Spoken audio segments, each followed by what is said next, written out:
Alors aujourd'hui, j'ai envie vraiment de vous parler du magnésium parce que le magnésium, qui ne connaît pas, surtout dans les moments de stress, chacun est concerné puisque effectivement, plus on est stressé, plus on épuise son propre stock de magnésium, plus on a besoin de se supplémenter.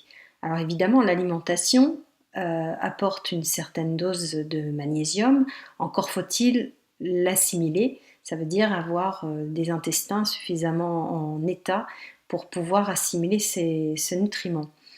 Dans quel genre d'aliments on trouve le magnésium? Mais on le trouve un peu partout. On le trouve dans les céréales, on le trouve dans le sarrasin par exemple, on le trouve dans les graines oléagineuses comme les graines de sésame ou les graines de courge ou dans les amandes. On le trouve dans les légumes, bien entendu, dans les légumes verts. On le trouve dans énormément de sources. Mais c'est pas le plus important. Le plus important, c'est est-ce que vos intestins sont en état suffisant pour pouvoir assimiler ce magnésium, comme d'ailleurs tous les autres nutriments. Si les intestins sont, la muqueuse en tout cas, est irritée, enflammée, il y a de fortes chances que vous ayez plus de mal à assimiler ce magnésium et donc vous pourrez prendre tous les nutriments, tous les compléments que vous voulez, ça ne changera rien et vous resterez carencé. Et au contraire même, vous risquez de vous faire plus de mal que de bien. Alors commencez par prendre soin de vos intestins.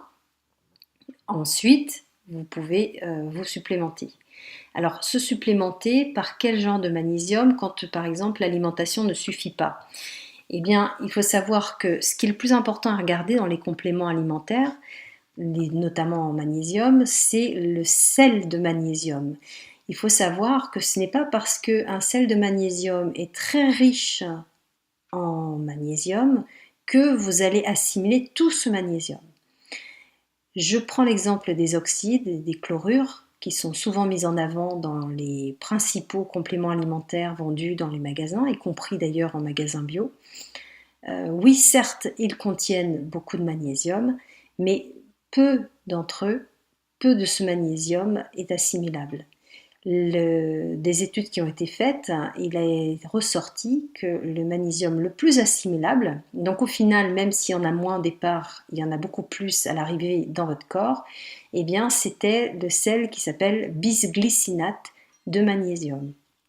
Donc choisissez plutôt un remède qui va utiliser cette forme de magnésium, le bisglycinate, qu'on peut retrouver dans des remèdes tels que par exemple le magnétione du laboratoire Le Stume, qui est un petit laboratoire de Lorient.